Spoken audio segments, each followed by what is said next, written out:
Hi guys, welcome back to channel. இன்றைக்கி நம்ம பார்க்க போகிற படம் என்ன பார்த்தீங்கன்னா, ரீசெண்டாக ரிலீஸ் ஆகி தேட்டரில் பயங்கரமாக ஓட்டிகிட்டு இருக்க டார்க் படத்தை பற்றி பார்க்க போகிறோம். இந்த படத்தோட டேரக்டர் யார் பார்த்தீங்கன்னா கல்யாண். இந்த படம் ரிலீஸ் ஆகி கொஞ்ச நாள் தான் ஆகுது. ஸோ இந்த படத்தோட ரிவ்யூவில் கொஞ்சம் நல்லா தான் வந்துட்டு இருக்குது.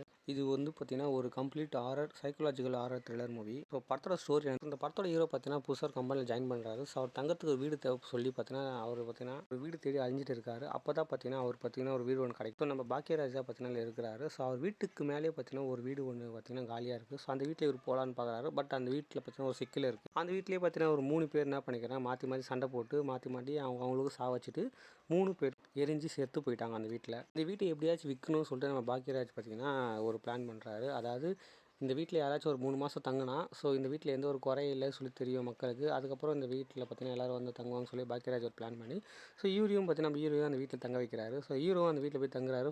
போக பார்த்தீங்கன்னா கொஞ்சம் கொஞ்சமாக அமானுஷ விஷயம்லாம் நடக்குது. ஸோ நம்ம ஹீரோ பார்த்தீங்கன்னா அந்த பேய்கிட்ட மாட்டி பயங்கரமாக பார்த்தீங்கன்னா ஆளே பார்த்தீங்கன்னா ஒரு மாதிரி இருக்கிறாரு. இது நம்ம ஹவுஸ் ஓனர் பாக்கியராஜ்கிட்ட சொல்கிறாரு. பட் அவர் பார்த்தீங்கன்னா நானும் அந்த வீட்டில் தான் இருக்கேன், எனக்கு எந்த விஷயம் நடக்கல சொல்லி நம்ம பாக்கியராஜ் சொல்ல, அதுக்கப்புறம் அந்த வீட்டிலேருந்து அந்த பேய்கிட்ட அவர் தப்பிச்சாரா இல்லை அங்கேன்னு வீடு காலி பண்ணி போயிட்டாரா? அதான் இந்த படத்தோட மிச்ச பாதி கதையை ஒரு டிஃப்ரெண்ட்டான ஹாரர் மூவியாக எடுத்திருக்காங்க இது. ஸோ இப்போல்லாம் பார்த்தீங்கன்னா பேய் படத்தில் பார்த்தீங்கன்னா மோஸ்ட்லி பார்த்தீங்கன்னா பயமே வரமாட்டுது. ஸோ இந்த படம் பார்த்தீங்கன்னா ஓரளவுக்கு நம்ம தேட்டரில் பார்த்தீங்கன்னா ஓரளவுக்கு பயம்படுத்தி இருக்குது இந்த படம்.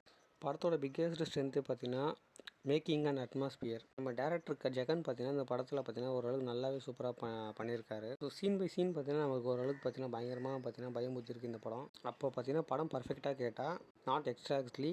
ஸ்க்ரீன் ப்ளே பார்த்தீங்கன்னா ரொம்பவே ஸ்லோவாக தான் ட்ராவல் ஆகி போயிட்டு இருக்கு. ஓவராலாக பார்த்தீங்கன்னா டார்க் பார்த்தீங்கன்னா ஒரு டீசெண்டான மூவி. இது பார்த்தீங்கன்னா ஃபுல் அண்ட் ஃபுல் பார்த்தீங்கன்னா பியூர் சைக்காலஜிக்கல் த்ரில்லர் படம் தான் இது. ஸோ உங்களுக்கு ஹாரர் மூவி பிடிச்சா கண்டிப்பாக இந்த படத்தை நீங்கள் மிஸ் பண்ணாமல் ஒரு பிக் ஸ்க்ரீனில் நீங்கள் பார்க்கலாம். இந்த படத்துக்கு பார்த்தீங்கன்னா ரேட்டிங் பார்த்தீங்கன்னா 5க்கு 3 கொடுக்கலாம். உங்களுக்கு இந்த படம் பிடிச்சிருக்கா? ஸோ நீங்கள் இந்த படம் பார்த்துட்டீங்கன்னா, ஸோ இந்த படம் உங்களுக்கு எப்படி இருக்குன்னு சொல்லி நம்ம கமெண்ட் செக்ஷனில் கமெண்ட் பண்ணிடுங்க. மறக்காம இந்த வீடியோ உங்கள் ஃப்ரெண்ட்ஸ் அண்ட் ஃபேமிலிக்கு ஷேர் பண்ணிடுங்க. So see you soon, bye bye.